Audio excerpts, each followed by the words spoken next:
Olá, bem-vindo.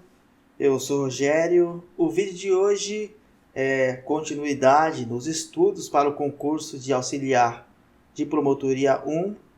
Vamos estudar hoje Geografia ou Espaço Urbano, tema previsto no seu edital. Vamos lá.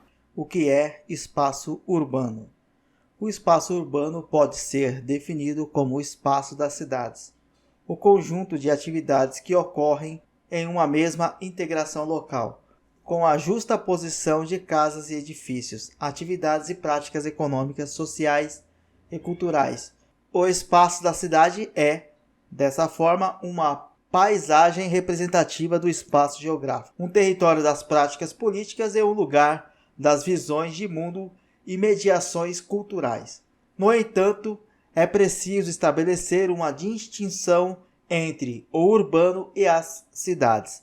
Existem cidades, por exemplo, que não são consideradas urbanas, por possuírem uma pequena quantidade de habitantes e uma baixa dinâmica econômica. Para o IBGE, cidades com menos de 20 mil habitantes são consideradas como espaço rural. Além disso, no meio agrário, evidenciam-se algumas práticas e características do espaço urbano, o que nos leva a crer que o urbano transcende, vai além do espaço das cidades.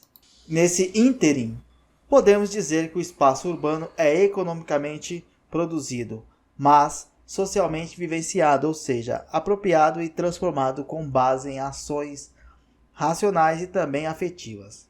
O geógrafo brasileiro Roberto Lobato Corrêa afirma em várias de suas obras que o espaço urbano é fragmentado, articulado.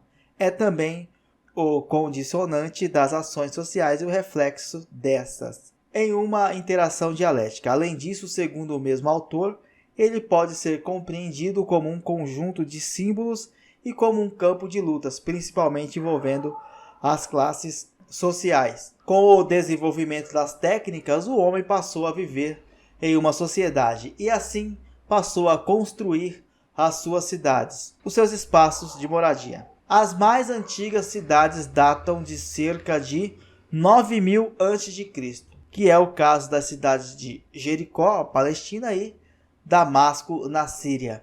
No entanto, durante a maior parte da história da humanidade, a população foi majoritariamente rural. Dessa forma, com o desenvolvimento das relações industriais, o processo de urbanização, crescimento do espaço urbano em relação ao espaço rural, passou a ser a principal representação da modernidade. Assim, temos a evidência de como a industrialização interfere e acentua o processo de urbanização. Antes da primeira revolução industrial, cerca de 90% da população das diferentes sociedades era rural. Atualmente, com a terceira revolução industrial em curso, a humanidade atingiu pela primeira vez a maioria urbana, segundo dados de 2010 da Organização das Nações Unidas. Na era moderna, podemos dizer que o processo de crescimento do espaço urbano ocorre por dois argumentos de elementos principais: os fatores atrativos e os fatores repulsivos. Por fatores atrativos, entende-se o crescimento das cidades a partir dos supostos benefícios que elas oferecem, principalmente aqueles relativos ao crescimento industrial, em que boa parte da população do campo é atraída pela oferta de mão de obra e as possibilidades de crescimento e emancipação sociais.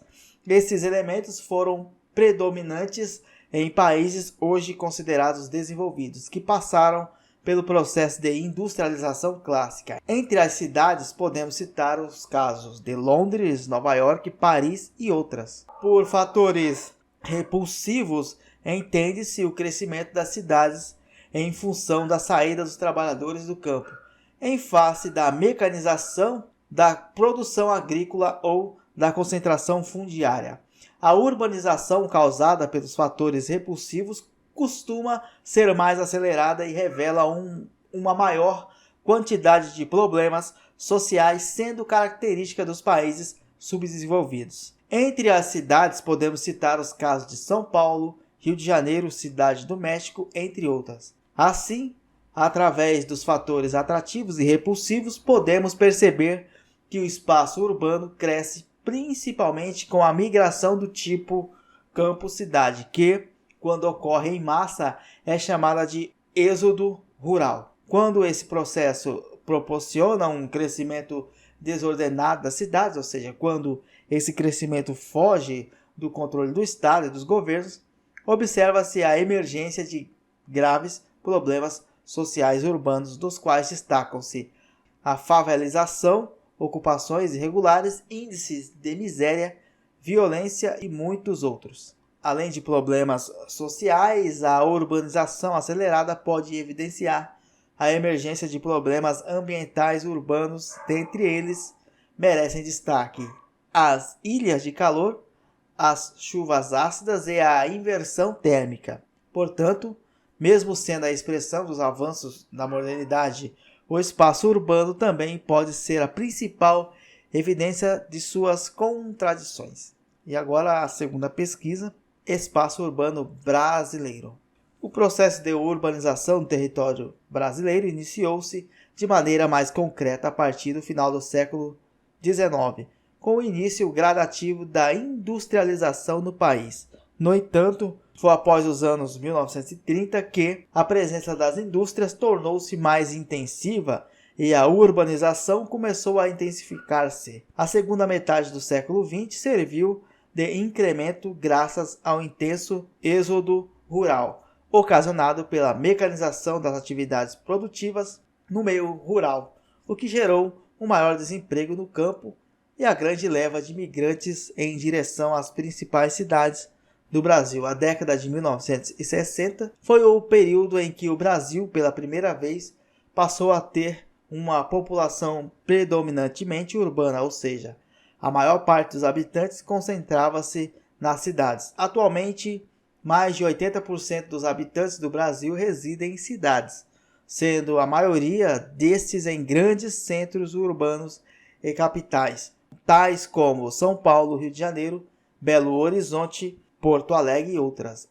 Afinal, além de um acelerado êxodo rural, a urbanização brasileira contou com um intensivo processo de metropolização, a concentração das populações nas grandes metrópoles. Esse foi um dos motivos responsáveis pela desigualdade, tanto em tamanho das cidades e número de habitantes, quanto em níveis de avanço econômico e ofertas de infraestrutura no espaço urbano brasileiro. A região sudeste, dessa forma, abrange a maior parte dos habitantes e possui as maiores taxas de urbanização, com destaque para os estados de São Paulo e Rio de Janeiro, que contam com mais de 90% de seus habitantes vivendo em cidades. Por outro lado, a região norte e algumas áreas da região nordeste apresentam números mais modestos nesse sentido. Os estados menos urbanizados do Brasil são Pará, Maranhão e Piauí, enquanto outros apresentam números pouco maiores, mas com índices populacionais baixos, o que torna suas cidades menores em termos demográficos, a exemplo do Acre e de Roraima. Outro exemplo de estado com pouca população e com elevada urbanização é Goiás. Graças à grande quantidade de pessoas habitando a região metropolitana de Goiânia e em torno do Distrito Federal, assim como os dois estados do Sudeste acima mencionados. O território goiano é cerca de 90% composto por populações urbanas, mas o seu número total de habitantes é de apenas 6,5 milhões de pessoas aproximadamente, bem menos do que a capital paulista, que sozinha ultrapassa os 11 milhões. A densidade populacional mais elevada na região sudeste deve-se às heranças econômicas e estruturais herdadas dos ciclos produtivos anteriores, sobretudo do auge do período cafeeiro da história da economia brasileira. Por esse motivo, é nessa região que se encontram as duas únicas cidades globais do país, São Paulo e Rio de Janeiro, que juntas formam uma megalópole. Ponto de intensa aglomeração urbana com níveis internacionais de alcance produtivo. Atrás das duas cidades globais estão as metrópoles nacionais, responsáveis por estabelecer articulações intensas com praticamente todo o território nacional. São elas Belo Horizonte, Porto Alegre, Curitiba, Fortaleza, Brasília e outras. Enquanto isso, há também as metrópoles regionais, com destaque para Campinas, Goiânia, Manaus, Florianópolis, entre outras. Aqui você tem a imagem de Fortaleza, Ceará, uma metrópole nacional. Fortaleza é uma metrópole nacional. Após os longos ciclos de urbanização, êxodo rural e metropolização vistos ao longo do século XX, o início do século XXI, sobretudo nessa segunda década, demarca um gradativo processo de descentralização com o crescimento das metrópoles de médio porte e a desmetropolização, quando as cidades médias passam a receber uma maior carga de investimentos, indústrias, empregos e habitantes. No entanto, é errado pensar que as grandes metrópoles do país perderam importância. Pelo contrário, suas estruturas seguem modernizando-se e de cidades industriais. Elas lentamente vão se tornando centros burocráticos, concentrando a maior parte das sedes das grandes empresas nacionais e internacionais. E aqui você tem a imagem da cidade de São Paulo, um dos principais centros urbanos brasileiros. É isto, em breve tem o último vídeo de geografia, pelo menos geografia, vamos conseguir terminar. Agora a história eu não garanto que eu consiga fazer ao menos um vídeo, acho que vai ser um pouco corrido, um pouco difícil, mas pelo menos geografia vamos terminar. Gostaria de fazer aqui um pedido de contribuição para a aquisição da placa-mãe. Temos atualmente R$ 720. Faltam R$ 180 para atingir a meta. Na descrição do vídeo tem contas bancárias para você fazer o depósito, tá certo? É isto. Espero que tenha gostado. Até a próxima. Valeu!